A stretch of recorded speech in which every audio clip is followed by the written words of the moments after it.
Sa katatapos lang ng MediaCon para sa pelikula ng Kim Pao na My Love Will Make You Disappear, usap-usapan pa rin ang makaganapan mapasa hanggang ngayon.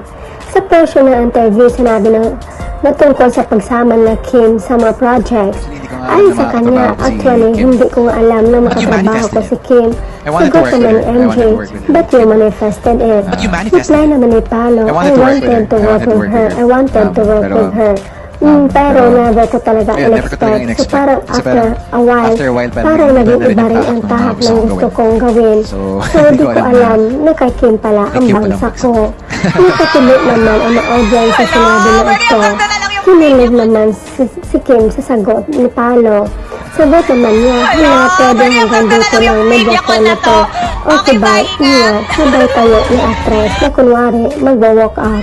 Pwede wala ng father question, sabay tawa ni actress.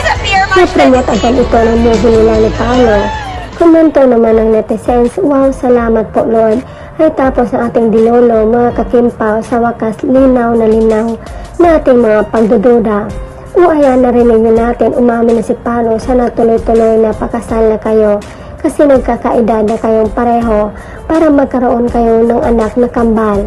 Himlay, sabay tingin kay Kim. Kay Kim lang pala bagsak pagmamahal niya. Grabe naman yun, nangawit yung pangako, buong press ko, nakangiti lang ako. Tapos na talaga ang dilolo, hindi ko alam na kay Kim pala bagsak ko. Unti-unti na nagsasalita si Pao, takot si Kim. Shit, di ko kayo kinakaya. Wow, matik na simple lang with matching pasaka ng kilay at ngiting tagumpay. Love this.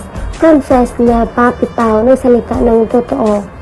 Copy boss, loud and clear. Kay Kim din pala ang bagsak mo. Tapos, end of story. Di ko kinaya ang pag-amin ni Paolo. Grabe sila. Kinilig si Kim na feel kita, Kemi. I probably watched this a gazillion times and the words get sweeter and sweeter. Thank you, the power of love. Kim Pao forever. Wow, ganda ang cute ni Pao. In love with Kim. Thank you so much. Hindi lang si Kim ang happy ngayon. Pati kami lahat na nagmamahal kay Kim, ako since PBB. Maraming salamat, tuloy-tuloy na ang blessings and more blessings. Libo. Very nice ang pagkasabi mo, Pao, with feelings sa kay Kim pala, bagsak mo. Thank you, Pao, umamin na Jude.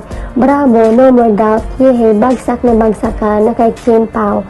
At least kay Paolo galing, alam na natin na sila talaga, kaya lang si Kim lang ang pumipigil. Pero si Paolo, talaga sinasabi na niya, ito talaga yung tinatawag ng destiny eh. Sino bang mag-aakala sa tagal nilang artista at nasa isang network pa kung kailan si Kim tsaka sila nagsama, diba? At alam naman natin na sobrang niyang manifest makatrabaho si Kim. My God, please, hindi mo siya showing physically to Kim sa public, pero sa kanya is a word of affirmation, diba? Hindi talaga nawala si Kim sa puso niya kahit umiba na ang tahak niya. Mapa-OMG ka na lang talaga sa Kim Pao. Ginoo, grabe. Kakilig o wow, mega expect na masulti ito ni Paolo, kilig. At hindi na siya makakaahon sa pagkabagsa kay Kim Cho. Di takot si Pao na titig ni Kim. Gulat si Kim sa sagot ni Paolo. Mamaya may kukurutin, asa na mabasher, labas, iyak, mga bitter. O hindi ko na kaya, Paolo, ilang shot espresso mo. Walang masyado mapiga kay Keme, pero si Pao talaga may makukuha ka. Minsan lang magsalita, hinay-hinay lang, patibay ng patibay. Hindi ko alam kay Kim pala ang bagsak ko. Paolo Avellino. Diyos ko Lord, yung pagkasabi niya kay Kim, para lang siyang babagsak. Iba meaning ko doon. Parang siya kay Kim lang pala siya settle down or mag-e-end. Tapos iba na raw tinatahak niya, grabe influence ni Chinita.